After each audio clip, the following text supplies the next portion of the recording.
వచ్చి ప్రార్థన చేయవలసిందిగా కోరుచున్నాం.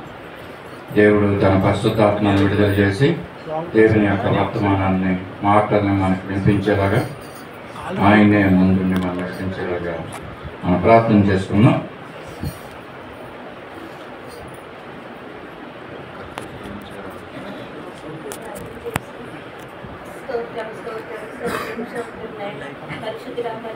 పరిశుద్ధుడా పరిశుద్ధుడా పరిశుద్ధుడా పరిశుద్ధుడా మహోన్నతుడా సర్వోన్నతుడా సర్వాధికారమైన ప్రభువానికి వందనాలు స్తోత్రాలు తండ్రి. లోకరక్షకుడా మా విమోచకుడా మా సజీవుడా నిత్య జీవం మాటలు గలవాడు తండ్రి. ప్రభువానికి వేలాది స్తుతులు చెల్లించుకొచ్చున్నాను తండ్రి. మా గొప్ప దేవానికి వందనాలు స్తోత్రాలు తండ్రి. నాయన దేవాని స్తోత్రాలు. అబ్రహాం దేవుడా, ఇస్సాకు దేవుడా, యాకోబు దేవుడా నీకు కృతజ్ఞతలు చెల్లించుకొచ్చున్నాము తండ్రి. ఇమ్మానుయేలు దేవుడా, ఇశ్రాయేలు దేవుడా, సకల సైన్యములకు అధిపతి నీ యెహోవా నా తండ్రి. దేవా నీకే స్తుతి చెల్లించుకొచ్చున్నాము తండ్రి. దేవాడు గొప్ప దేవుడు, పరిశుద్ధుడు పరిశుద్ధుడు అంటూ దూత గలములతో పగడమైన మా ఘనమైన యేసు రాజా నీకు లెక్కలేని కృతజ్ఞతాస్తుతులు తండ్రి. ఇదిగో మట్టిదాన్నైనా అల్పురాన్ని అయోగ్యరాన్ని ఎన్నికలేని దాన్ని ప్రభావ గడిచిన సంవత్సరం అంతా కాచి కాపాడి మా సంఘాన్ని మా సంఘ బిడ్డలందరినీ నీ సజీవమైన రెక్కల చాట్ల భద్రపరిచిన తండ్రి నీ స్తుతులు చెల్లించుకొచ్చున్నాం తండ్రి. మరి నాయన ఉదయకాల సమయంలో ప్రభావ నైనా గడిచిన తండ్రి నాయన మరి జరిగిన కార్యక్రమం అంతట్లో మీరు తోడుగా ఉన్నారు ప్రభావ. అలాగే ఇంకను తండ్రి మరి వాక్ష పరిచయం కొరకు ప్రార్థిస్తున్నాం తండ్రి. అయ్యా నీ పాదాలు పట్టి వేడుకుంటున్నాను నాయన. ఇక నైనా ఇక్కడ ఉన్న మా అందరితో ప్రభావ నైనా మీరు ఏ రీతిగా మీరు మాట్లాడతారో ఏ మాటతో మమ్మల్ని బలపరుస్తారో తండ్రి నైనా ప్రతి ఒక్కరితో మీరు మాట్లాడండి నైనా. నీ వాక్యమని కట్టుకుని తండ్రి నైనా మేము ఎత్తు పట్టుకొని తండ్రి నైనా మరి వారం అంతా నా తండ్రి నీ వాక్యముతో తండ్రి మేము నడుచుకునే కృపా కనికరు మాకు దయచేయండి. మరిగా వాక్యం చెప్పుచున్న తండ్రి దైవ దాసులు ప్రభా తండ్రి 700 ఆత్మతో అభిషేకించండి నాయన. ఏలియాకు తండ్రి ఆత్మతో నింపిన దేవుడు వేసేయ. ఇక మా సేవకులు కూడా నీ ఆత్మతో నింపి నీ పరిశుద్ధాత్మ నడిపింపు దయచేయమని ప్రార్థించుకొచ్చున్నాం తండ్రి. బిడ్డ చుట్టూ నీ కెరేబులు ఉంచండి నాయన. నడినెత్తి నుండి అరికాల వరకు తండ్రి నాయన నీ రక్త ప్రోక్షణ దయచేయమని నీ యొక్క అమూల్యమైన మాటలమైన మరుగైన మన్నాను బయలుపరచమని ప్రార్థించుకొచ్చున్నాం తండ్రి. దేవానికి వందనాలు స్తోత్రము తండ్రి. ఇక ఈ మందిరం చుట్టూ నీ కృపాని కాపుదల దయచేయండి. ఈ వాక్యము వినకుండా తండ్రి సాతాను తండ్రి ఏసునామములో బయట పారదోలమని నాయన ఈ వాక్యం మా చెవిలో ఉండి ఆ వాక్యానుసారం మా జీవించే కృప మాకు అనుగ్రహించమని ప్రార్థించుకొచ్చు. నజరేయుడైన యేసు అధికార గలనములను స్తుతించి ప్రార్థించి వేడుకొనుచున్నాం తండ్రి. ఆమేన్. పఠింపశ్రేష్ఠ గ్రంథము బైబిల్, పఠింపశ్రేష్ఠ గ్రంథము బైబిల్, అనుదినం పఠించిన ప్రేమతో నడుపును ఓ పఠింపశ్రేష్ఠ గ్రంథము Bible. The best book to read is the Bible. The best book to read is the Bible. If you read it every day, it will be your holiday. Oh, the best book to read is the Bible. दुनिया में सबसे प्यारे पुस्तक Bible, दुनिया में सबसे प्यारे पुस्तक बाइबल. पढ़े न उसका रोज पढ़े न कतरा कोई न हो, वो दुनिया में सबसे प्यारे पुस्तक बाइबल. Hallelujah hallelujah. అందరూ కూర్చున్నాం. ప్రభు గడిచిన దినాలన్నింటిలో కూడా మమ్మల్ని తోడై ఉండి మనకు సజీవులుగా ఉంచి దేవుని మందిరానికి వచ్చి ఈ విధంగా స్తుతించడానికి ఆయన ఆరాధించడానికి మనందరికీ అనుగ్రహించిన ఈ గొప్ప తరుణాన్ని బట్టి కూడా దేవుని స్తుతులు స్తోత్రాలు చెల్లించుకుంటున్నాం. మన మధ్యకి గిడియోని గారిని కుటుంబాన్ని దేవుడు మన మధ్యకి తోడుకొని ఇచ్చినాడు. అలాగే మైకిలి గారి పెద్ద కుమార్తెని మనవరాలను కూడా మన మధ్యకి తోడుకొని ఇచ్చినాడండి. ఎంతో సంతోషకరమైన విషయం ఈ దినం. దేవుడు ఏ విషయాలు అయితే మనతో మాట్లాడుతున్నాడో మనం శ్రద్ధగా కొన్ని మాటలు మనం ఆలకిద్దాము. ఇందాక ఆల్రెడీ ప్రార్థన చేసినప్పుడు కూడా సహోదరి ఏమంటుంది, సాతాను యొక్క క్రియల గురించి మరి ప్రార్థన చేస్తున్నాం. ఎందుకంటే దేవుడు ఈ విధంగా సంఘాల్లో ఉండి మహిమపరచబడాలంటే మరి సాతానుకి ఇది ఇష్టమైన కార్యము కాదండి. ఆల్రెడీ సాతానుడు పని చేసుకుంటూ వెళ్తున్నాడు. మరి మన భారతదేశం దగ్గర కూడా మరి ఎంతగానో బలిష్టంగా మరి ఆయా రాష్ట్రాల్లో పనిచేస్తున్నాడండి. మరి ఆయన అనుచరులుగా ఉండాలని, దేవుని యొక్క బిడ్డలుగా ఉండకోకుండా ఉండాలని ఆయన సాతానుడు ఎంతగానో ప్రయత్నాలు చేస్తూనే ఉంటున్నాడు. మరి ఆది కాలంలో సాతానుడు అనేవాడు, లూసిఫర్ అనేవాడు దేవుని దగ్గర ప్రధాన దూతగా, ఆర్చ్ ఏంజెల్స్గా మరి ఆయన ఉంటున్నాడు. దేవదూతల్లో ఒక దేవదూతగా ఆయన ఉంటూ మరి అనేక మంది దూతల చేత పొగడపడుతూ కూడా ఉంటున్నాడండి ఆయన. మరి దేవుడు మరి ఆయన్ని సృష్టించిన తర్వాత ఎంతో ఆధిక్యత సాతానుడికి కూడా ఇచ్చాడు. అంటే చెప్పాలంటే దేవుని తర్వాత సాతానుడికే అధికమైనటువంటి శక్తి ఉన్నదనేసి అనేక సార్లు మనము విన్నాం. నిజమేనండి, ఆయన చాలా శక్తిమంతుడు. మరి అంతేకాకుండా మరి దేవుని యొక్క సింహాసనాన్ని ఆశించిన వాడండి. దేవుని కంటే ఉన్నతంగా ఉండాలని, మరి ఏ స్తుతి ఆరాధన అయితే దేవుడు పొందుతున్నాడో ఆరాధన నేనెందుకు పొందకూడదు అనేసి మనసులో ఆశించిన వాడు అనమాట అండి. తర్వాత దేవుడు ఏం చేశాడండి, సాతాన్ని పరలోకములో నుంచి కిందకు పడవేశాడు. మరి ఆయనకి ఏమైందంటే ఇప్పుడు ఆయన ఒక మరి కోపము, ఉద్రేకము, దేవుని మీద కక్ష కలిగి ఉన్నాయండి. దేవుడైతే మానవుల్ని ఏర్పరచుకుని వారిని ప్రేమించడం సాతానుడు చూస్తూ మరి ఎక్కువగా రగిలిపోతూ ఉండేవాడండి. సాతానుడు మరి విజృంభించిపోతూ ఉంటున్నాడండి. ఏమి చేస్తే దేవుడికి మహిమగా కలగా ఉండాలనేసి మరి సాతానుడు అనేక విధములుగా అప్పటి నుంచి ఇప్పటి వరకు ప్రయత్నాలు చేస్తూనే ఉన్నాడు. మరి ఏదైనా తోటలో మరి ప్రవేశించి ఆదాము అవ్వల్ని మోసగించిన విషయం కూడా మనందరికీ తెలిసిందే. ఈ విధంగా దేవుడు మరి మహిమ పొందుతుంటే తన బిడ్డల ద్వారా సాతానుడు అయితే ఆ యొక్క మహిమను పొందనివ్వకుండా అన్ని విధాల తన సాయశక్తుల ప్రయత్నం చేస్తూనే ఉంటున్నాడు. కనుక ఉదయకాల సమయంలో సాతాను యొక్క తంత్రాలు, సాతాను యొక్క శక్తిని మరి మనం తెలుసుకోవాల్సిన అవసరత ఉందండి. It's really need to know the Lucifers, the power of the Lucifer అని మనం తెలుసుకోగలుగుతున్నాం. మరి ఈ సమయంలో లూసిఫర్ యొక్క శక్తులు ఏ విధంగా ఉంటున్నాయి, అది ఏ విధమైనటువంటి తంత్రాలు మరి ఉన్నాయో, అది దేవునికి శత్రువుగా ఉంటుంది. నిజమే, దేవునికి వైరము కలుగు చేస్తుంది, మంచిది.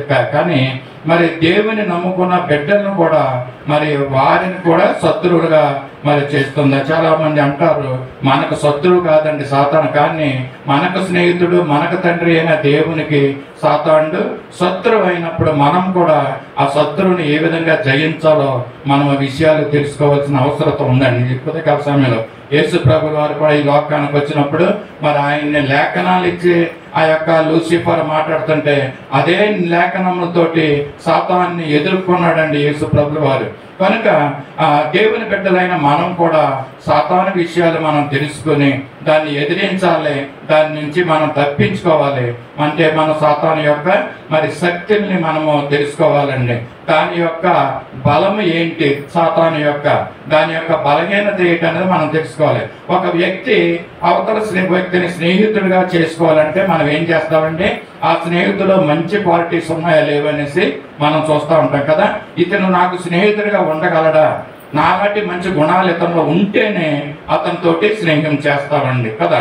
అలాగే శత్రువైన వాడిని గురించి కూడా మరి ఆ శత్రువులో ఏ విధమైనటువంటి బలము, బలహీనతలు ఉన్నాయో తెలుసుకుంటారు. మన దేశంలో భారతదేశానికి మరి సరిహద్దుల్లో ఉండనంటే పాకిస్తాన్ దేశం అనగా లేక చైనా దేశం గురించి మరి వాటి యొక్క బలం ఎంత ఉంది, వాటి సైన్యం ఎంత ఉంది, వారి రక్షణ విధానాలు ఏ విధంగా ఉన్నాయన్నది భారతదేశం యొక్క మరి ఇంటెలిజెన్స్ బ్యూరో వాళ్ళు మరి వారి యొక్క బలం ఏంటో మరి గ్రహిస్తూ ఉంటారు, అబ్జర్వ్ చేస్తూ ఉంటారండి. వారు ఏం పనులు చేస్తున్నారో, ఎలాగుంటున్నారో అన్నది వారు మన భారతదేశంలో ఉన్నవారు మరి ప్రధానమంత్రి అయితే మరి మంత్రులు అయితే మరి వారు పరీక్ష చేస్తూ ఉంటారండి. ఏ విధమైనటువంటి ఆయుధాలు వారు కలిగి ఉన్నాయి, ఏ విధమైన బలం ఉందో, ఏ విధమైనటువంటి ఆయుధాలతో మనం జయిస్తారో, ఇవన్నీ కూడా ఎప్పటికప్పుడు శత్రు దేశాల గురించి మరి తెలుసుకుంటూ ఉంటారండి. అలాగే మన భారతదేశంలో ఉన్నటువంటి మన రక్షణ సైన్యం ఏ విధంగా ఉంది, మన యొక్క డిఫెన్స్ ఫోర్స్ ఎలా ఉందన్నది కూడా చైనా ఎప్పటికప్పుడు మనల్ని పరీక్ష చేస్తూ ఉంటుందండి, అబ్జర్వ్ చేస్తూ ఉంటుంది అనమాట. ఈ విధంగా తెలుసుకుంటే వాళ్ళు ఏంటంటే రాబోయే రోజుల్లో ఒకవేళ యుద్ధమే జరిగితే వారిని ఏ విధంగా మనము జయించవచ్చు. మరి మన భారతదేశం ఇంటెలిజెన్స్ వారు తెలిసిన ప్రకారంగా మరి పాకిస్తాన్ చిన్న దేశం అయినప్పటికీ కూడా వారి దగ్గర ఉన్నటువంటి అణుబాంబులు అణుబాంబు, ఒక బాంబును కనుక మన భారతదేశం మీద ప్రయోగిస్తే సకానికి సగం దేశం మరి నాశనం అయిపోతుంది. ఈ విధంగా మరి బలమైనటువంటి ఆయుధ సామాగ్రి చిన్న దేశమైనటువంటి పాకిస్తాన్లో కలిగి ఉన్నారు. అలాగే ప్రపంచ దేశాల్లో శక్తివంతమైనటువంటి సైన్యాన్ని కలిగినటువంటి మరి చైనా దేశం కూడా మరి ఎంతో బలమైనదిగా ఉంటుందండి. ఈ విధంగా మరి దేశముల యొక్క, శత్రు దేశముల యొక్క మరి బలం ఏంటో తెలుసుకుంటూ ఈ విధంగా మనము ప్రవర్తిస్తూ ఉంటాము. కనుక మన శత్రువైనటువంటి సాతాను గురించి కూడా మనం తెలుసుకోవాలంటే, దాన్ని జయించాలంటే ఏ విధమైన శక్తి ఉంది అతనికి అన్న విషయం మనం తెలుసుకుంటాం చాలా ప్రాముఖ్యం. ఈ దినం యొక్క మరి వాక్య ధ్యానంలో సాతాను యొక్క తంత్రాలు మనం తెలుసుకుని మరి దానిని జయిస్తూ క్రైస్తవంగా, విశ్వాసులుగా ముందుకు సాగడానికి మాటలు మరి ఉపయోగపడతానే ఉద్దేశంతో దేవుడు మనకు తెలియజేయాలని మరి కోరుకుంటున్నాడు. పరిశుద్ధ గ్రంథం నుంచి కొరింథీయులకు రాసిన పత్రిక 2వ పత్రిక 2వ అధ్యాయము 11వ వచనములో సాతాను యొక్క తంత్రములు మరి కొరింథీ సంఘానికి తెలియజేస్తున్నాడు. చూద్దామండి. కొరింథీ రాసిన క్షమించి ఉంటే సాతాను మనల్ని మోసపరచుకున్నట్లు మీ నిమిత్తము క్రీస్తు సముఖమునందు క్షమించి ఉన్నాను. సాతాను తంత్రములను మనం ఎరిగిన వారము కాము. చాలండి. ఇక్కడ ఏమన్నాడంటే సాతాను యొక్క తంత్రములను మనము ఎరిగిన వారము కాము అన్నారు. అంటే దాని అర్థం ఏంటంటే సాతాను యొక్క తంత్రాలు కొరింథీ సంఘం వారికి తెలుసు అన్నమాట అండి. మరి అపోస్తలుడైన పౌలు కొరింథీ సంఘానికి మాటలు రాస్తూ అంటున్నాడు, సాతాను యొక్క తంత్రాలు కొరింథీ సంఘం వారికి తెలుసు అంటండి. ఉదయకాల సమయంలో సత్య సువార్త సహవాసంగా ఉంటున్న మనకి సాతాను యొక్క తంత్రములు మనకి తెలుసండి. ఒకవేళ తెలియకపోతే ఈ యొక్క మాటల్లో ముందుకు వెళ్ళినప్పుడు సాతాను యొక్క తంత్రాలు మనం ఇంకా కూడా తెలుసుకోవచ్చండి. కొరింథీ సంఘానికి అయితే తెలుసు అంటండి. తెలిసినా కూడా సాతాను తంత్రాలు తెలిసినప్పుడు కూడా సాతానుతోటి వారు సాంగత్యము చేస్తూ ఉంటున్నట్టుగా మరి ఇక్కడ మనం తెలియజేస్తున్నాను. అయినను వారు వాని యొక్క మరి ఆస్తులకు, సాతాను చూపించే ఆస్తులకు లోబడిపోతున్నారంటండి. లోబడిపోయి సాతాను యొక్క వలల్లో మరి ఊరుల్లో వారు చిక్కుకుపోతూ పరలోకము మరి రాజ్యాన్ని వారు పోగొట్టుకుంటున్నట్టుగా ఇక్కడ తెలియజేస్తున్నారు. మరి అదే హెచ్కేల్ గ్రంథంలో మాట ఉంటుంది. 28వ అధ్యాయము 13, 14, 15 వచనాల్లో ఏముంటుందంటే ఏ విధంగా సాతాను యొక్క శక్తి మరి ఏ విధంగా ఉంటుందో ఈ యొక్క హెచ్కేల్ గ్రంథంలో మనం చూస్తాం. అటువంటి శక్తివంతుడైన సాతాన్ని వాని యొక్క తంత్రాలను మనము తెలుసుకొని మరి వాని నుండి తప్పించుకొని మనము తిరగాలనేసి తెలియజేస్తుంది హెచ్కేల్ గ్రంథము. దేవుని తోటయము ఏదోనులో నీ ఉంటివి, మాణిక్యము, గోమేధికము, సూర్యకాంతి మని రక్తవర్ణపు రాయి, తులిమాని రాయి, మరకతపు నీలము, పద్మరాగము, మాణిక్యము అను అమూల్య రత్నములతోనూ బంగారంతోనూ నీవు అలంకరింపబడి ఉన్నావు. నీవు నియమింపబడిన దినమున పిల్లన గ్రోవులు వాయించువారును నీకు సిద్ధమైరి. అభిషేకం నొందిన కెరూబువై ఒక ఆశ్రమంగా నీ ఉంటివి. అందుకే నేను నిన్ను నియమించుతని. దేవునికి ప్రదర్శింపబడిన పర్వతం మీద నీ ఉంటివి. కాలుచున్న రాళ్ల మధ్యలో నువ్వు సంచరించుచుంటివి. నీవు నియమింపబడిన దినము మొదలుకొని పాపముని ఎందుకు కనబడే వరకు ప్రవర్తన విషయంలో నువ్వు యథార్థవంతుడిగా ఉంటివి. ఇక్కడ సాతాను యొక్క దశలు, ప్రారంభ దశలో సాతానుడు ఏ విధంగా ఉన్నాడో మనం తెలుసుకోవాలండి. పరలోక రాజ్యంలో దేవుని దగ్గర ఉంటూ మరి దూతలతోటి మరి పొగడపడుతున్నాడు. పిల్లల గ్రోవులు వాయించేవారు మరి అక్కడ ఉన్నారంటండి. సాతానుడు ఎంతో శక్తిమంతుడండి. మరి అక్కడ ఎలా ఉంటున్నాడంట ప్రారంభ దశలో సాతానుడు పరలోక రాజ్యంలో దేవుని తోట యొక్క ఏదేనులో నీ ఉంటివి. మాణిక్యములు, గోమేధికములు, సూర్యకాంతములు, మరి రక్తవర్ణము రాయి, సులోమని రాయి, మరకతము, నీలము, పద్మరాగము, మాణిక్యము అను అమూల్య రత్నములతో బంగారములతోనూ నీవు అలంకరింపబడి ఉన్నామంటండి. పరలోక రాజ్యములో దేవుని దగ్గర ఈ లూసిఫర్ ఎలాగుండేవాడంటే, ఎటువంటి వైభవం కలిగేవాడంటే అమూల్యమైన ఈ రత్నాలతో ఆయన అలంకరించబడి ఉన్నాడంటండి. ప్రారంభ దశలో సాతాను యొక్క పరిస్థితి, లూసిఫర్ యొక్క పరిస్థితి మరి ఆర్కేంజల్ గా ప్రధాన దూతగా అక్కడ ఉంటూ మరి పొగడపడుతున్నాడంట.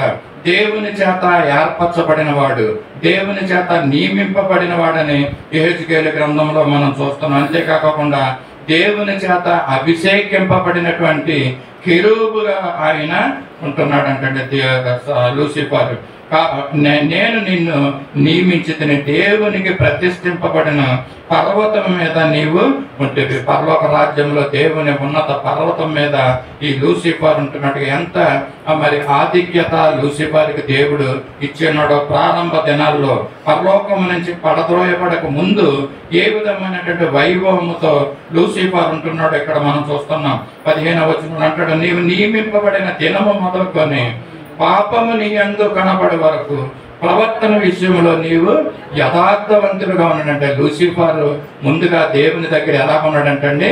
యథార్థవంతుడుగా ఉన్నాడంటండి. మరి దేవుని చేత ఏర్పరచబడిన వాడు లూసిఫర్, మా వెలగల రాళ్లతో అలంకరింపబడిన వాడు లూసిఫర్, మరి అభిషేకము నొందిన కెరూబులా ఉన్నాడు. అంతేకాకుండా ప్రవర్తన విషయంలో యథార్థవంతుడిగా ఈ యొక్క లూసిఫర్ ఉంటున్నాడంటే, మరి ప్రారంభ దశలో ఈ విధంగా మరి హెచ్చింపబడిన స్థితిలో ఆయన ఉంటున్నాడండి. మరి హెచ్కేల్ 28:2 అంటున్నాడు, మరి సాతాను యొక్క జ్ఞానము ఎటువంటిదో, ఎంత జ్ఞానవంతుడిగా పరలోక రాజ్యంలో ఉంటున్నాడో ఇక్కడ చూస్తున్నాం. ఒకే మాట చూడండి. ప్రభువుకు యెహోవా సెలవిచ్చినదేమనగా, గర్విష్ఠుడవై నేను ఒక దేవతనైనట్టు సముద్రపు మధ్యలో నేను ఆసీనుడై ఉన్నాను అని నీవు అనుకొనుచున్నావు. నీవు దేవుడవు కాక మానవుడవై ఉండి దేవునికి తగినంత అభిప్రాయం కలిగి ఉన్నావు.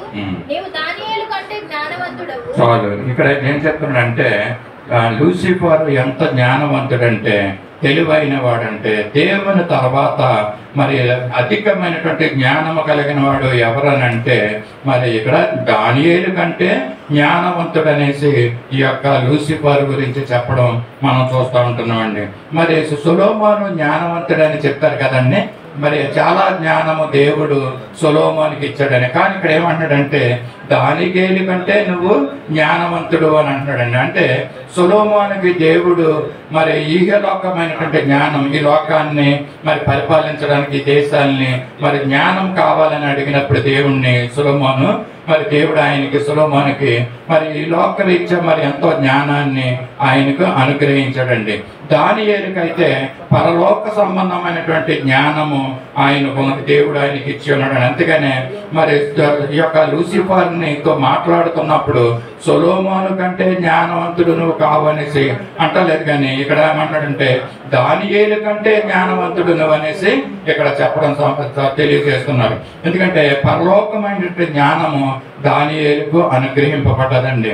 అటువంటి దానియేలు కంటే కూడా నువ్వు జ్ఞానవంతుడు. నిజమేనండి. ప్రారంభ దశలో ఈ యొక్క సాతానుడు ఏ విధంగా ఉన్నాడంటే మరి ఎంతో హెచ్చింపబడిన స్థితిలో ఆ పరలోక రాజ్యంలో ఉన్నత స్థానంలో ఉంటున్నాడు.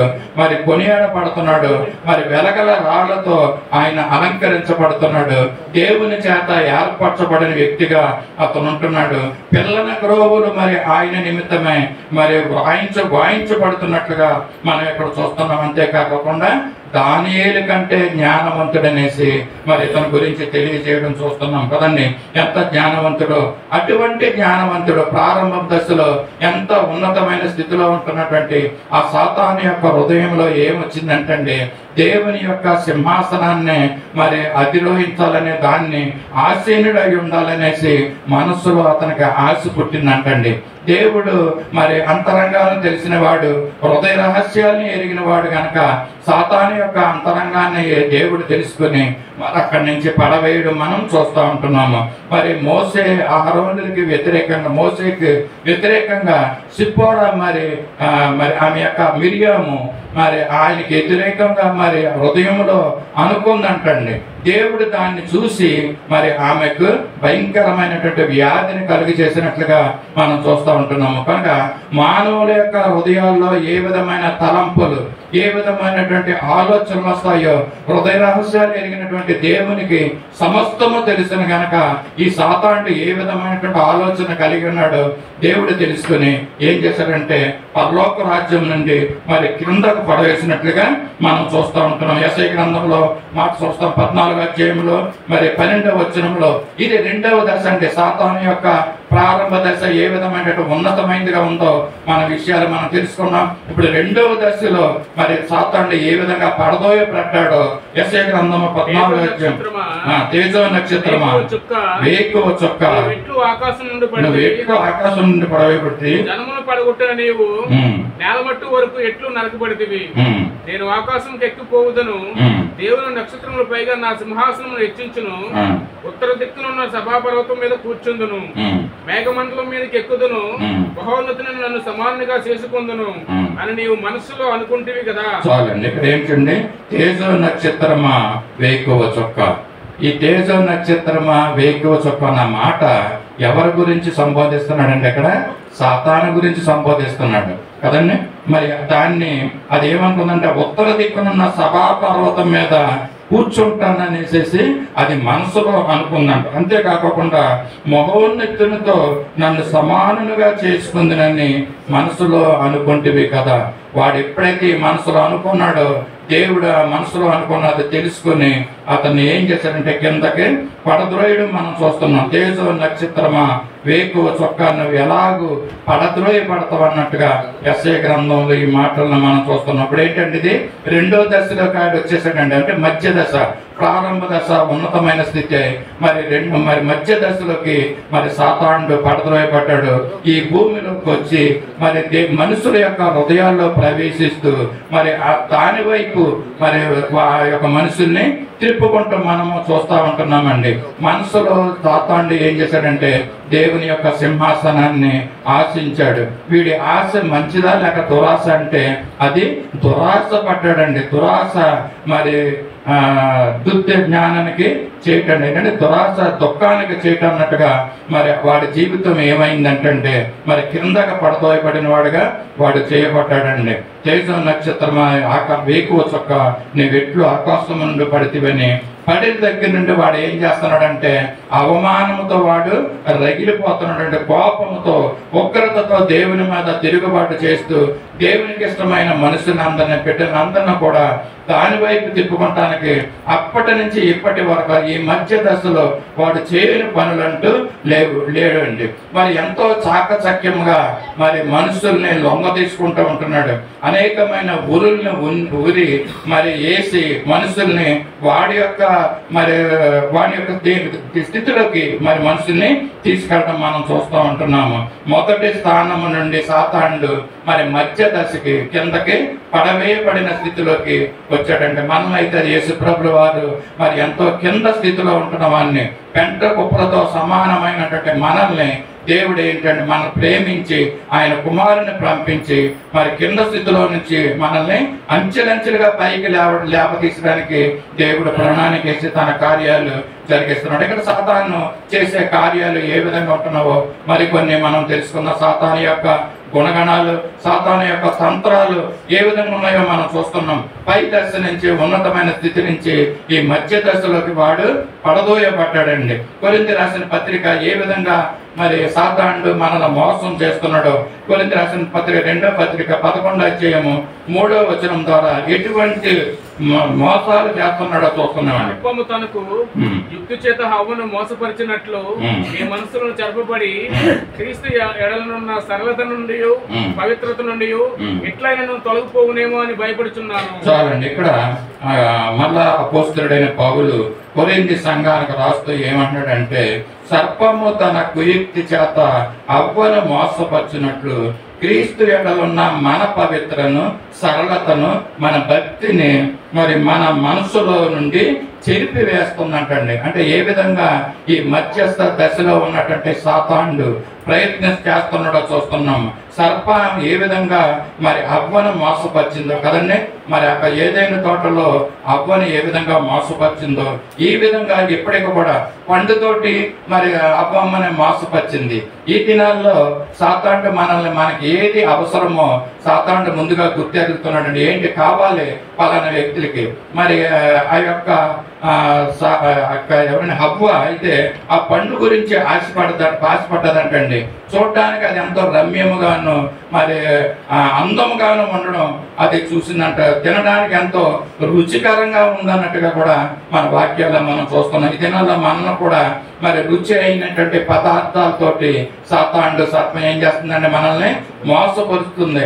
మనకి ఏది కావాలో అది ముందుగానే తెలుసుకుని అది మనకి ఎర్రగా వేసి మనల్ని సాతానుడు లొంగ తీసుకుని ఏం చేస్తుందంటే క్రీస్తు ఎడల మనకున్నటువంటి భక్తిని, క్రీస్తు ఎడల మనకున్నటువంటి పవిత్రతని అదేం చేస్తుందంటే మరి పాడు చేస్తున్నట్లుగా చూస్తున్నాం. మనం చాలా మంది నేను భక్తిగానే ఉన్నాను, దేవుని సంఘానికి వెళ్తున్నాను, పర్వాలేదు అనుకుంటాం, కానీ ఆల్రెడీ సాతానుడు వారిని లొంగ తీసుకుంటా ఉంటుంది అనమాట.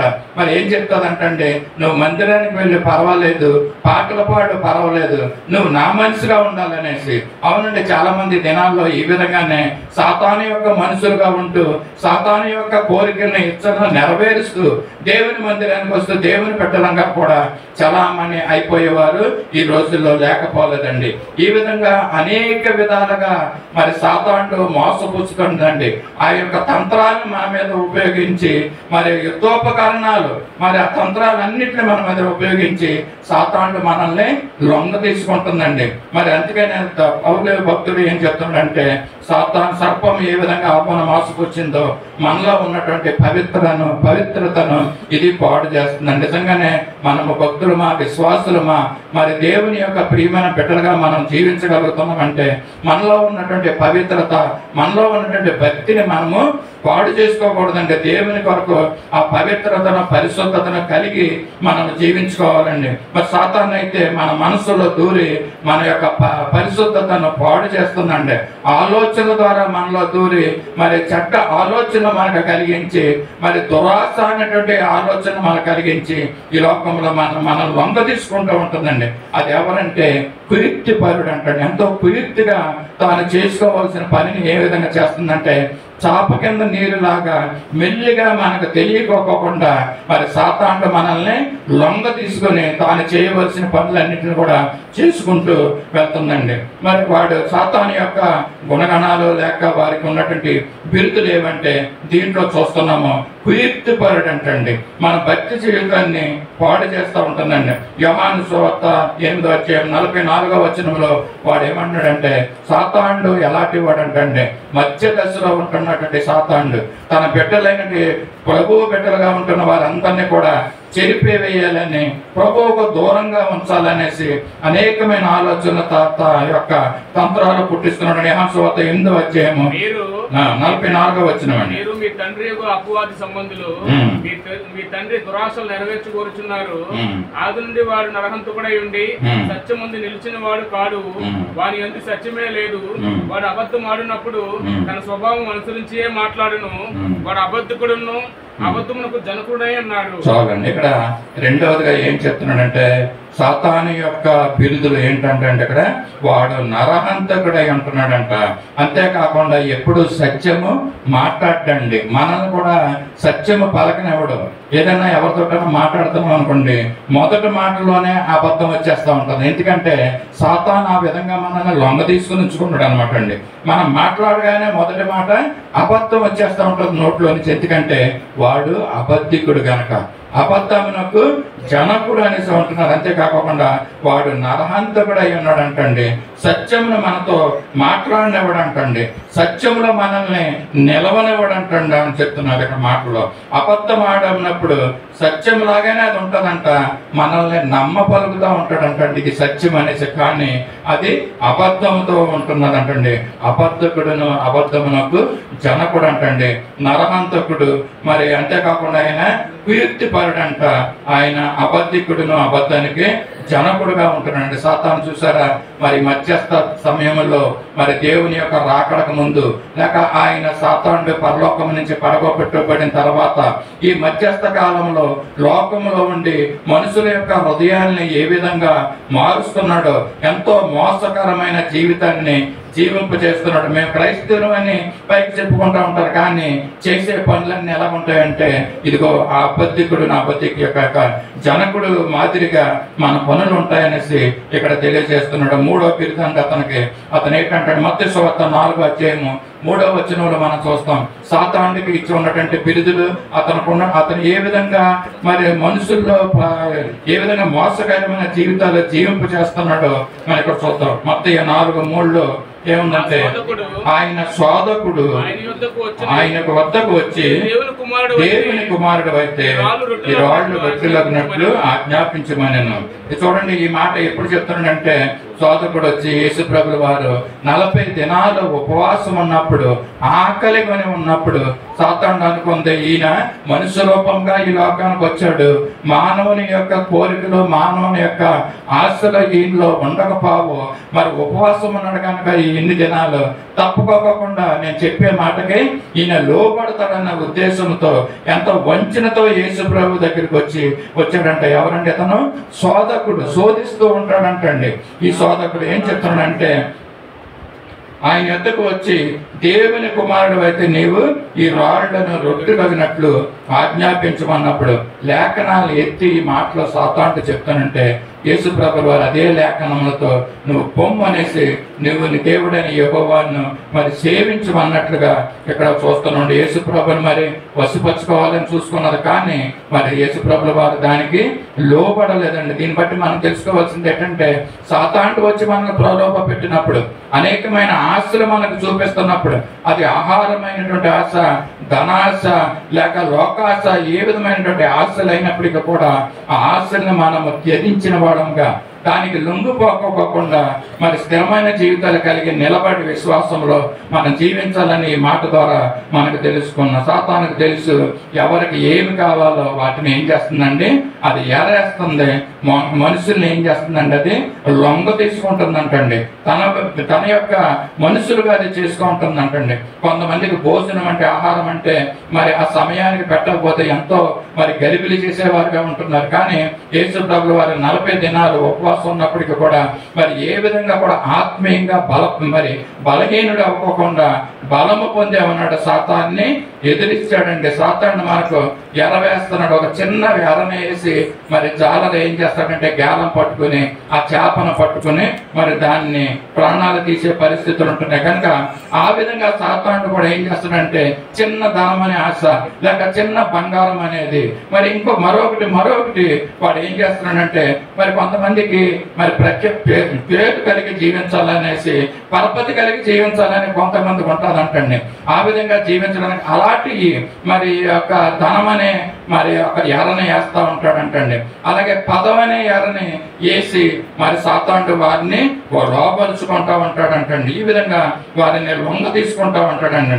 వీటికి మరి ఈ రోజుల్లో లొంగని వారంటూ ఎవరు ఉండరు. కానీ మరి నిజమైనటువంటి విశ్వాసులు, దేవుని నమ్ముకున్న వారు, లోకంలో ఉన్న వాటిని అన్నిటినీ ఛేదించిన వారు మాత్రమే మరి సాతాను యొక్క ఎర్రలకి లొంగకుండా ఉంటారండి. ఈయన ఎవరండి, ఈయన శోధిస్తాడంటే. ఒకవేళ ఈ ఎర్రలకి నువ్వు లొంగలేదు అనుకోండి, మరి ఇంకో విధంగా ప్రయత్నం చేస్తూ ఉంటాడంటే సాతాను. ఏంటంటే మనల్ని శోధించడం మొదలు పెడతా ఉంటాడంటండి. అనేకమైన శ్రమలను మనకి మరి తీసుకొచ్చి మన ముందుకి, కుటుంబాల్లో, మనం పనిచేస్తున్న స్థలాల్లో, మనం నివసిస్తున్న స్థలాల్లో, సమాజంలో మనకి ఏం చేస్తాడంటే కొన్ని శోధనలు తీసుకొచ్చి శోధిస్తూ ఉంటాడంట. అంతకన్నా మరి లొంగకపోతే సాతానికి ఏం చేస్తాడంటే, సాతాను మిమ్మల్ని బెదిరిస్తాడంటండి. ఇదిగో నీ పేరు నిన్ను ఆ SSC సర్టిఫికెట్ నుంచి తీయించేస్తానని బెదిరిస్తాడంట. లేక ఆ వైట్ రేషన్ కార్డులో నుంచి నీ పేరు తీయించేస్తాననేసి బెదిరిస్తాడంట. ఈ విధమైనటువంటి బెదిరింపులు మరి అనేక రకంగా మన సాతాను ప్రయత్నించని ప్రయత్నాలంటూ ఏమి ఉండవండి. దేవుని పెట్టలైన వారిని, మరి ఎక్కువగా సంఘాల్లో ఉంటున్నటువంటి వారిని, విశ్వాసులైన వారిని సాతాను ఈ విధంగా లొంగ తీసుకుంటాడు, శోధిస్తాడు, బెదిరిస్తాడండి. ఈ విధంగా బెదిరించుకుని తన వైపు తిప్పుకోవడానికి అనేకమైనటువంటి ప్రయత్నాలు చేస్తూ ఉంటాడండి. సాతాను శోధిస్తే దేవుడు మనల్ని పరిశోధిస్తాడంటండి. ఈ యొక్క శోధనలకు మనం లొంగిపోయామా, మన జీవితాలు ఎలా ఉన్నాయి, దేవుని విడిచిపెట్టే వారనుకున్నామా, లోకాస్తులకు లొంగిపోతున్నామన్న విషయాల్ని దేవుడు మనల్ని ఏం చేస్తాడంటండి, పరిశోధిస్తూ పరీక్షిస్తూ ఉంటాడంట. ఈ పరీక్షలకు మనం నెక్కిన వారంగా ఉండాలి. యోహాను సువార్త 14:30 సాతానుకి మరొక బిరుదు ఇవ్వబడ్డదండి. ఏ బిరుదంటే, సాతాను గురించి మనకు తెలుసుకోవాల్సిన అవసరం ఉందండి. ఈ విషయాలన్నీ మనం తెలుసుకొని మరి దేవునికి ఇష్టలుగా మరి ఆ మార్గాల్లో మనం నడవవలసిన వారంగా ఉంటున్నాం. యోహాను సువార్త 14:30 విస్తరించి మాట్లాడును, ఇకను మీతో విస్తరించి మాట్లాడను. ఈ లోకాధికారి వచ్చుచున్నాడు, ఈ లోకాధికారి నాతో వానికి సంబంధం ఏమీ లేదు. చాలండి. ఇక్కడ ఏమంటాడంటే, యేసు ప్రభు వారు మరి లోకాన్ని విడిచి వెళ్లే సమయం, శ్రమల్లో గుండా వెళ్తున్నప్పుడు మరి యేసు ప్రభు వారు అంటున్న మాట సాతాను గురించి ఏంటంటే, ఈ లోకాధికారి అండి, ఈ లోకంలో ఉన్నటువంటి మరి ఆయన అధికారి. అందుకనే కదా లోకంలో ఉన్నదంతా నాదని చూపిస్తాడు. యేసు ప్రభు వారిని యెరూషలేము దేవాలయం మీద తీసుకెళ్లి, ఇదిగో దీని అంతటను చూపి, రాజ్యం అంతటను చూపించి, ఇది నీకు ఇస్తాను, నాకు మొక్కినట్లయితే అని సాతానుడు చెప్తాం చూస్తున్నాం. ఎందుకంటే ఆయన లోకాధికారి. యేసు ప్రభు వారు కూడా ఈ మాట చెప్తున్నాడండి. లోకంలో ఉండి మరి ఏ విధంగా మరి ప్రయత్నాలు చేస్తున్నాడో మనుషులందరినీ మరి లొంగ తీసుకుంటానికి, ప్రత్యేకంగా మరి సంఘంలో ఉన్నటువంటి విశ్వాసాలని చెడపడానికి, విశ్వాసంలో నుంచి మరి బయటికి తీసుకురావడానికి ఆ సాతానుడు ఎంతగానో ప్రయత్నిస్తున్నాడు. ఎందుకంటే ఆయన ఈ లోకాధికారి అండి. మరొక మాట చూద్దాం. ప్రకటన గ్రంథం 12:10 ఏం చేస్తున్నాడంటే సాతానుడు మరి నిందలు మోపేవాడుగా ఉంటున్నాడంటండి. ఆయన ఎవరండి? ఈ లోకాధికారి అయినటువంటి సాతానుడు మరి లొంగ తీసుకోవాలనుకుంటున్న వాడు ఏం చేస్తున్నాడంటే, మన మీద క్రైస్తవులుగా భక్తిపరులుగా మనం జీవిస్తున్న మన మీద దేవుని దగ్గరుండి ఆయన మన మీద నిందలు వేస్తా ఉంటున్నాడు అంటండి. చూస్తారా?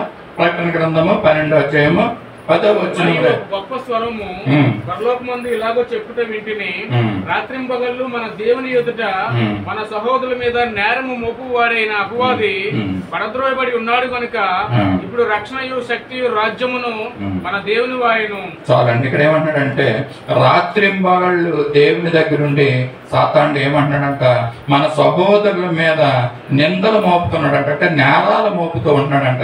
ఎంత భక్తిగా మనం జీవించినా కూడా మరి యోబు మీద అలాగే కదండి, ఎంతో నిందారహితుడిగా, నీతిమంతుడిగా, భక్తిపరుడిగా ఉంటున్నాడండి. యోబు మీద మరి సాతానుడు నిందలు మోపుతుంది అన్నమాట అండి. అందుకని నువ్వు కంచి ఉంచావు కదా, కంచిని తీసేయనగానే అనేకమైన శ్రమలు యోబుని మరి చుట్టుముట్టినప్పుడు ఎంత భక్తిగా మరి యోబు జీవించున్నాడో మనకు అందరికి తెలిసిన విషయమే. మరి సాతానుడు ఏం చేస్తాడంటే, నీ మీద నా మీద భక్తిగా జీవించే వాళ్ళ మీద, విశ్వాసుల మీద ఆయన ఏం చేస్తాడంట, నేరాలు మోపుతా ఉంటాడంటండి. యేసు ప్రభువు వారు చెప్తున్నాడంట, అవును వారు నిజంగానే బలహీనులు, వారు పాపులు, అందుకనే నేను వారికి నిమిత్తము లోకానికి వెళ్ళి వాళ్ళని రక్షించడానికి నేను వెళ్ళాను. ఒక ప్రణాళిక ప్రకారంగా నేను వారికి ఒక రక్షణ కార్యాన్ని చేసి నేను వచ్చాను. ఎవరైతే రక్షణను మరి రుచి చూస్తారో దేవుని రాజ్యంలో వారు చేర్చబడతారు. ఇది నాకు కూడా తెలుసు. సాతాను, నువ్వు ఈ విధంగా నా యొక్క బిడ్డల మీద నువ్వు నిందలు మాపక్కలతో నేరాలు మాపొద్దు అనేసి మరి యేసు ప్రభువు వారు సాతానుకు చెప్పడం కూడా మనం చూస్తూ ఉంటున్నాం. ఎందుకంటే రాత్రింపగళ్ళు సహోదరుల మీద నేరాలు మోపుతూ ఉంటాడంటే సాతానుడు. చూసారా, ఇతను అబద్ధికుడు, అబద్ధానికి జనికుడు, నరహంతకుడు, మరి శోధకుడుగా ఉంటున్నాడంటండి. మరి మనుషులందరినీ కూడా ఆయన వశంలో చేసుకుంటున్నాడంట. మరి అంతేకాకుండా ఆయన ఈ లోకాధికారంట, నేరాలు మోపేవాడిగా ఉంటున్నాడంటండి. చూసారా, మరొక మాట చూద్దాం. సాతాను యొక్క బిరుదులు, సాతాను యొక్క శక్తులు.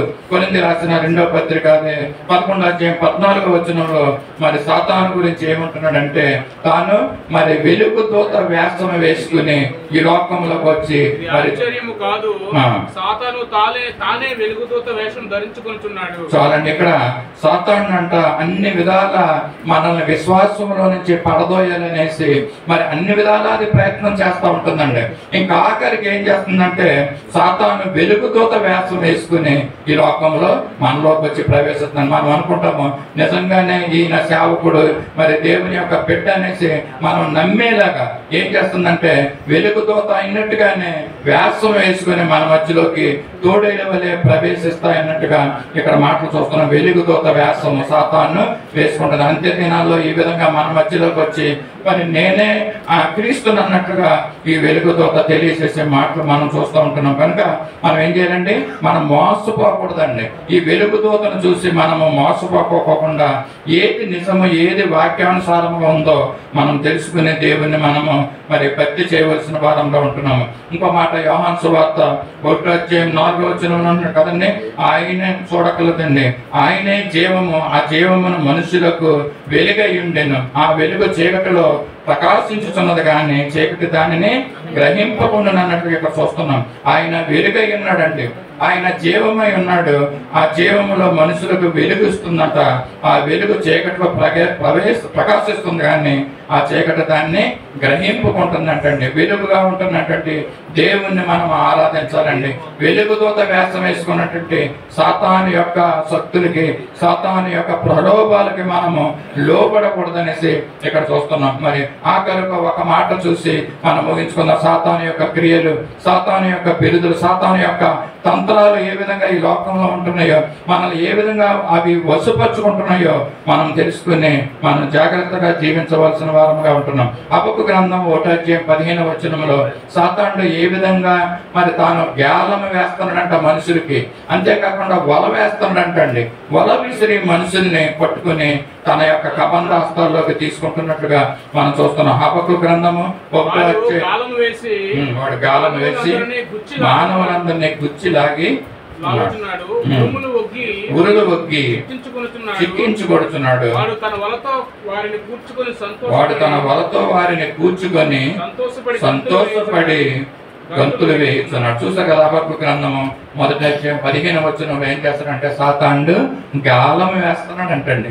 గాలం వేసి మనుషుల్ని మరి వాడి యొక్క కమంత హస్తాల్లోకి తీసుకుంటున్నట్టుగా చూస్తున్నాం. వాడు గుచ్చి లాగుతున్నాడంటే గాలం వేస్తున్నప్పుడు ఆ గాలం యొక్క ముళ్ళుకి ఏ విధంగా ఎరపెట్టి వాడు వేస్తాడో ఆ విధంగా ఇందాక చెప్పిన రీతిగా అనేకమైన లోకానుసారమైన విషయాలు, మరి దేని విషయాల్లో మనం ఎక్కువగా ఆశపడుతూ ఉంటామో ఆ యొక్క ఎర్రలను మనకి వేసి వాడు ఏం చేస్తాడంటే గాలం వేసి మనుషుల్ని మరి గుచ్చి వాడి యొక్క ఊరిలోకి తీసుకుంటున్నట్టుగా మనం చూస్తూ ఉంటున్నాము. ఇక్కడ సంసోనికి మరి ఇక్కడ గాలం వేసాడండి కదా.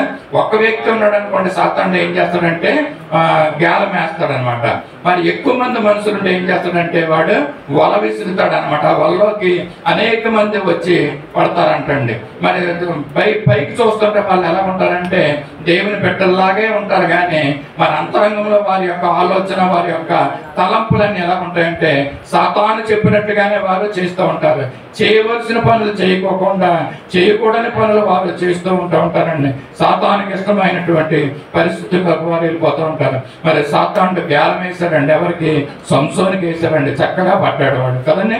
మరి అలాగే అంత దినాల్లో సొలొమోను కూడా మరి సాతానుడు గాలం వేశాడు. ఆ గాలానికి సొలొమోను కూడా పడిపోయాడండి.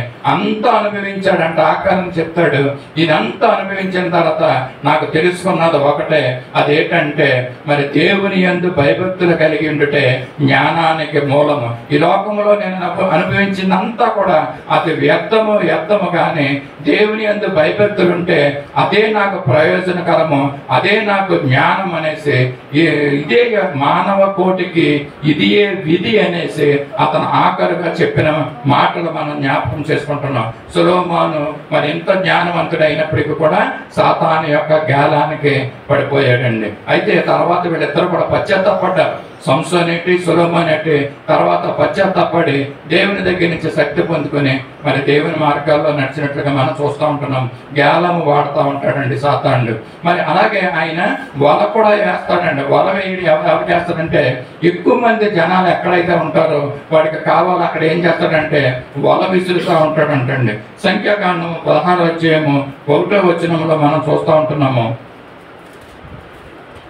సంఖ్యాకాండము 16:1 ఈ సాతానుడు ఏ విధంగా వల వేసి మరి యొక్క కోరాహు కుమారుల్ని, కహాతు మనమడును ఇస్రాయేలు కుమారుడు కోరాహు, రూబనీయులలో ఏలియాబు కుమారులైన దాతాను, అబీరాములు వీరు ఏం చేశారంటే వీళ్ళు ఆలోచించుకుని ఇశ్రాయేలులో పేరు పొందిన సభకులు, సమాజ ప్రధానులందరూ కూడా 250 మందితో మోసేకు ఎదురుగా లేచారంటండి. వీరు కోరహు కుమార్తెలు, అభిరాములు, సమాజ ప్రధానులైన వారిని అందరూ కూడా 250 మంది మోసేకు వ్యతిరేకంగా నిలబడి మరి నువ్వేనా చేయడం. ఇదేంటంటే ఆ సాతాండు అనేకమైనటువంటి వలలు.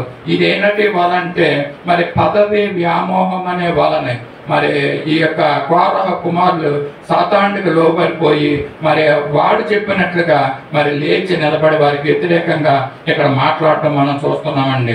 మోసే అహరోనులకు విరోధంగా వారు పోగుపడ్డారంటే 2వ వచనం 3వ వచనంలో ఇక్కడ చేసి, మీకు ఇక పని లేదు, ఈ సర్వ సమాజంలో ప్రతి వాడు కూడా పరిశుద్ధులే, మేము కూడా పరిశుద్ధులమేనండి, మీరు ఒక్కడే పరిశుద్ధులేటని మోసేతోటి అహరోనులతో వారు చెప్తూ ఉంటారు. ఈ సన్నివేశం అంతా సందర్భం అంతా చదువుతూ ఉంటుంటే ఈ విధంగా మరి మోసేకి అహరోనులకు వ్యతిరేకంగా కోరహు కుమారులు మరి ఈ యొక్క రూబేనీయులలో ఏలియాబు కుమారులైన దాతాను, అభిరాములు 250 మంది సమాజ ప్రధానులందరూ కూడా ఈ విధంగా వ్యతిరేకంగా మాట్లాడినప్పుడు మరి ఏం చేశారంటే దేవుని యొక్క ఉగ్రత వారు చూడడం మనం చూస్తున్నాం. మరి భూమి నేల విడిచి మరి వారందరిని కూడా మరి మింగి వేసినట్లుగా 32వ వచనంలో మనం చూస్తూ ఉంటున్నాము. వారి క్రింద నేల నెరవిడిచెను, భూమి తన నోరు తెరిచి వారిని, వారి కుటుంబములను, కోరాహు సంబంధులందరినీ, వారి సమస్త సంపాద్యమును మింగివేసిందంటే దేవునికి వ్యతిరేకంగా మరి దేవుని బిడ్డలైనటువంటి యాజము మోసే అహరోనులకు వ్యతిరేకంగా వారు మాట్లాడినప్పుడు వారందరినీ కూడా మరి భూమి నెరవిడిచి మింగివేసినట్టుగా ఎంతో గొప్ప ఉగ్రతను మనము ఇక్కడ చూస్తూ ఉంటున్నాం. తర్వాత మళ్ళీ వారికి ఇంకా బుద్ధి రాలేదండి. తర్వాత ఏం చేశారంటే మరలా మోసే అహరోనులకు మరి ఇశ్రాయేలు ప్రజలు మరి వ్యతిరేకంగా వాళ్ళు ఏమన్నారంటే మీరే వీళ్ళందరినీ చంపేశారు అన్నట్టుగా మరి మాట్లాడుతున్నప్పుడు 40వ వచనంలో ఏం చేశారంటే దేవుడు మరలా ఒక తెగులు వారికి పుట్టించాడంటే 46వ వచనంలో ఇక్కడ చూస్తున్న ఆ తెగులు జనులలో మొదలుపెట్టి ఉండెను. ఆ తెగులు వల్ల ఎంతమంది చనిపోయారంటే 14,700 మంది అక్కడ ఆ తెగులు చేత చచ్చిపోయారు అన్నట్టుగా మరి 49వ వచనంలో మనం చూస్తున్నాం. దేవుని యొక్క ఉగ్రత, దేవుని యొక్క సేవకులకి యాజకులకి వ్యతిరేకంగా ఉంటున్నటువంటి ఆ సమాజ ప్రధానుల్ని, కోరాహుని, మరి యొక్క బంధువుల్ని, మిత్రుల్ని ఈ విధంగా మరి దేవుడు వారి మీదకి ఉగ్రతను రప్పించి మరి చనిపోయినట్లుగా చేశాడండి. చూశారు కదా సాతానుడు ఏం చేస్తాడంటే మరి క్రైస్తవులుగా జీవిస్తున్న వారి పట్ల, ఇశ్రాయేలు పట్ల మరి దేవుని యొక్క బిడ్డలైనటువంటి వారు దేవునికి ఇష్టలుగా వారు జీవిస్తున్నారు అనేసి మరి సాతానుడు ఏం చేశాడంటే పదవి వ్యామోహం అనే వలనే వారి మీద ఇసిరాడు అనమాట. ఆ వలలో చక్కగా కోరహు మరి సంబంధులైన వారు, కుటుంబాలైన వారు, సమాజ ప్రధానులు అందరూ కూడా ఆ వలలో పడ్డారండి, చిక్కుపడి వారందరూ ప్రాణాలు పోగొట్టుకున్నట్లుగా మనం ఇక్కడ చూస్తున్నాం కదా. మరి సాతానుడు ఈ విధంగా మరి వ్యామోహం అనే వలలు, మరి పదవి వ్యామోహం అనే వల, ధనం అనే వ్యామోహం అనే వల, బంగారము వ్యామోహం అనే వల, సణుగుడు అనే వల, ఇశ్రాయేలు ప్రజలు ఏం చేస్తున్నారంటండి వారికి వ్యతిరేకంగా శనిగారంటండి. ఆ సణుగుడు అనే వలను కూడా మరి సాతానుడు ప్రయోగిస్తూ ఉంటాడండి మనుషుల మీద. మన ఆయా సందర్భాల్లో ఆయా సమయాల్లో మనం ప్రవర్తించే ప్రవర్తన తీరు ఏ విధంగా ఉంటుందంటే సాతానుడు మనల్ని లొంగ తీసుకుని మనల్ని అనేక వ్యామోహాల్లోకి నెట్టి ఆ విధంగా మాట్లాడే వారిగా మనల్ని చేస్తూ ఉంటాడండి. సరదాలనే వల, సరదాగా చేసే పనులు కొన్ని ఈ వలను విసురుతాడు అనమాట. ఆ వలలో మనం పడిపోతూ ఉంటాం. అల్లరితో కూడిన ఆటపాటలు అనే వలని మరి సాతానుడు విసురుతూ ఉంటాడు. ఆ వలలో మనము చిక్కడిపోతూ ఉంటాం. అల్లరితో కూడిన ఆటపాటలు అనేకమైనటువంటి ఈ వ్యామోహాలు సాతానుడు ప్రయోగిస్తూ మరి దేవుని నుంచి మనల్ని దూరపరచాలనేసి ఆయన ఎంతగానో ప్రయత్నం చేస్తున్నాడండి. ఇది సాతానుడు ఉన్నటువంటి మధ్యస్థ మరి దశ అండి.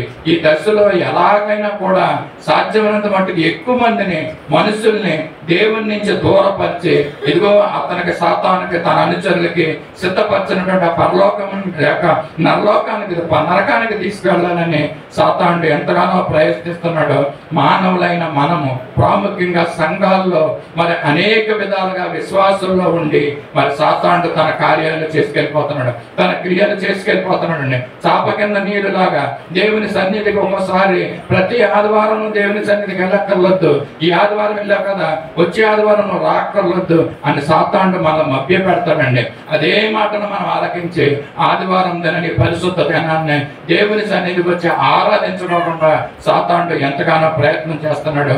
కొంతమంది అయితే వారి వలలో పడిపోతున్నారు.